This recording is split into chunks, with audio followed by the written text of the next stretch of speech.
I'm Doug Lehman, and I've got, Theo Gilbert-Jamison. and today we're going to talk about executive coaching. And I know, Theo, you really do a lot when it comes to coaching and training, especially service excellence training and executive coaching.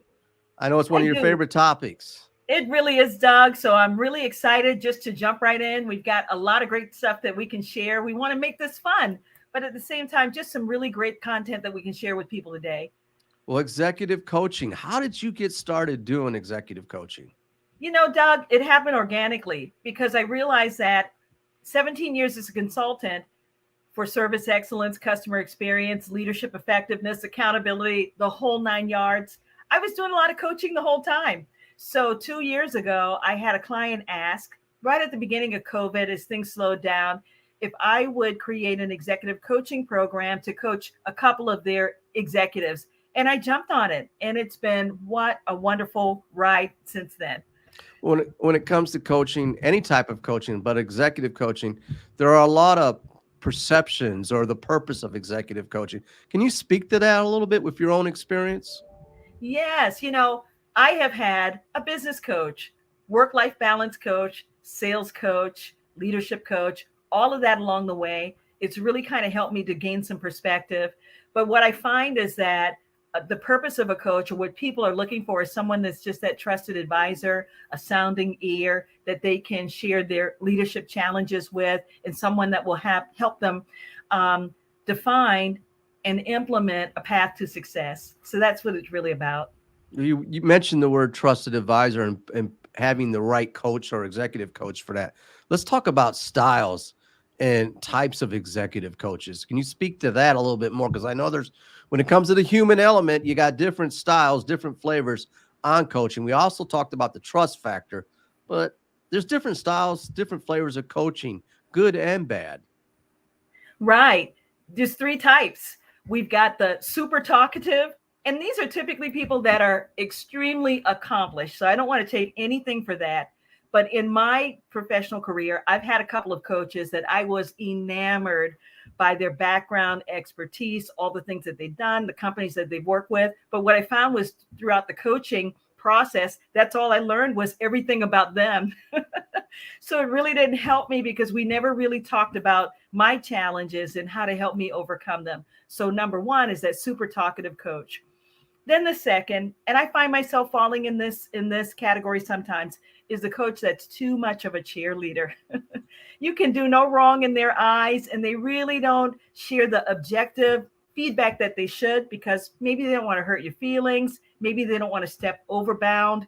But the most effective coach is that one that I call the trusted advisor. They are a balance between really listening so that they can hear everything that's going on with you and also helping you define your path to success.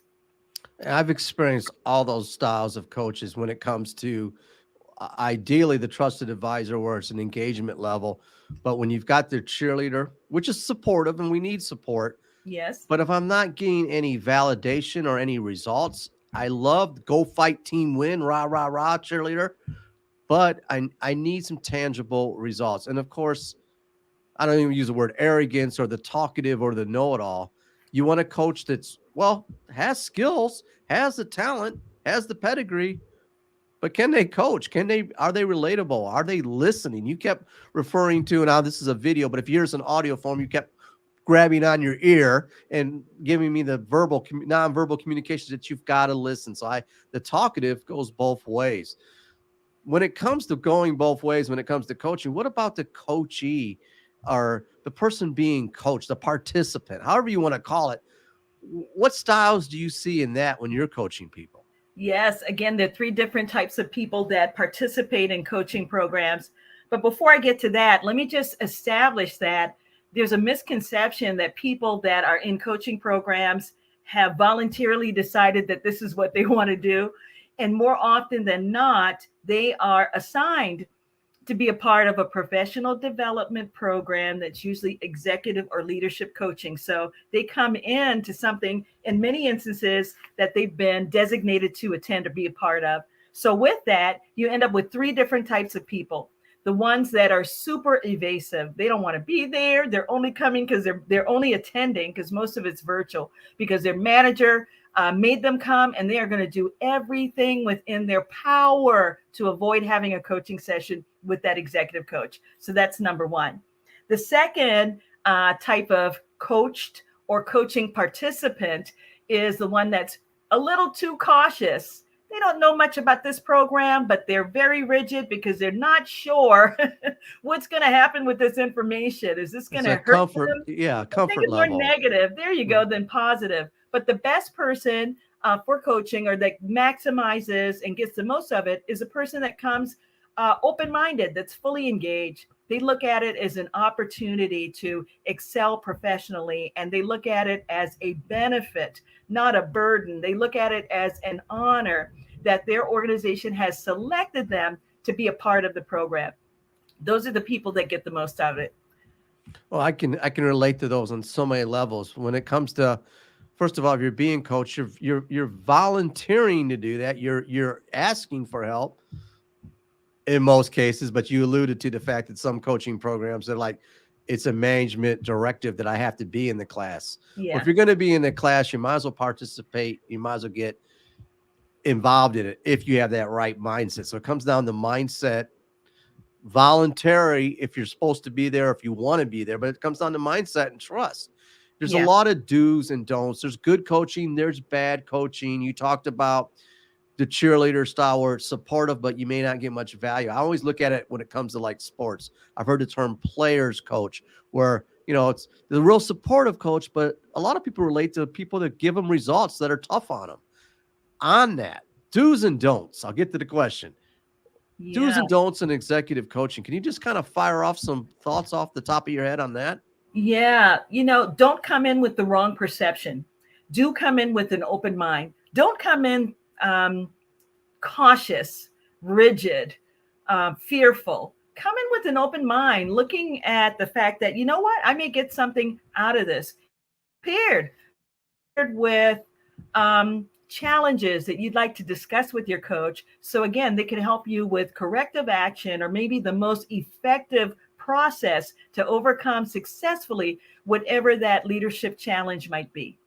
I like that, coming in with challenges, but coming in with an agenda to Hmm. have that call to action. And speaking of call to action, what do you have going on when it comes to executive coaching? You got any special programs, workshops? Can you speak to that a little bit?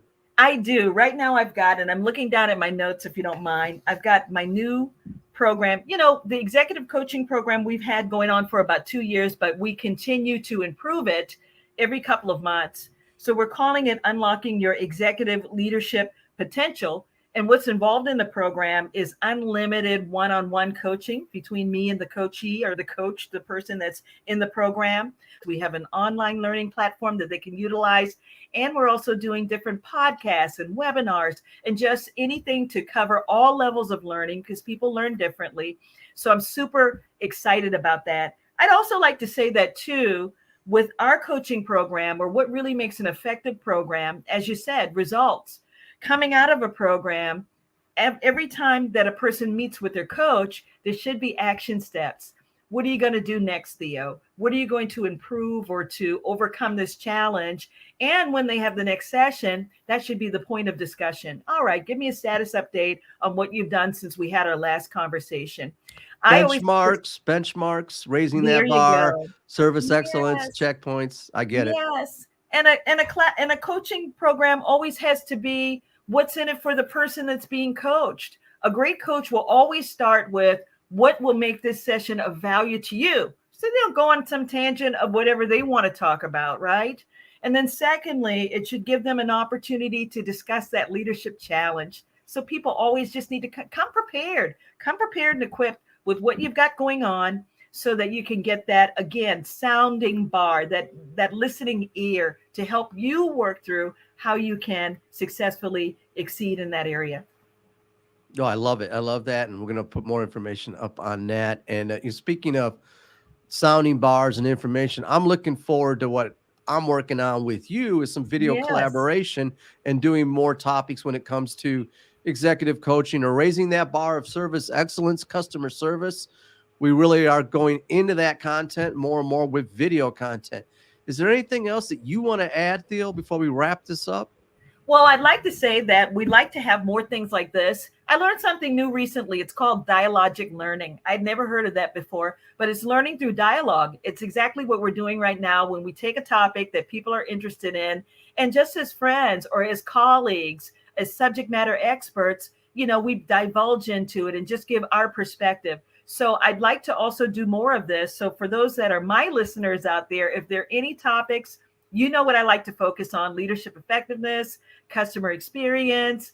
I like to focus on accountability. So if there's anything in those spaces that you'd like for us to talk more about, put it in the comments, and maybe your topic will be one that we select for the next time we meet.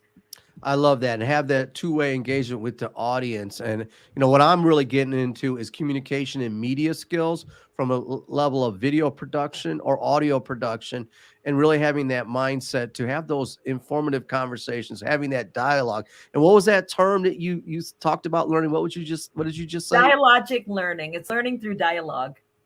In layman's terms, learning through dialogue. I love it. And speaking of dialogue, I'm about to wrap this up. Theo, is there anything else that you want to add? Doug, you are a great coach. So if anybody out there that needs coaching on video or any of this type of stuff in the space, and I always say that for those of you that are like me, you're consultants, you are keynote speakers, you are trainers, and you're moving out on your own, look Doug up. He is the best. All right. Do that for me. Thank you. All right. Checks in the mail. Another great session here. We mean that sincerely. Anything that you want us to engage when it comes to the world of service excellence, media training, we're definitely going to launch more and more episodes. Theo, it's been a pleasure, as like you like to say, my pleasure. Yes. And I look forward to doing another video collaboration project with you soon. Theo, I'm going to wrap this up. I'm Doug Lehman. And I'm Theo Gilbert-Jamison. And we thank you out there for social watching.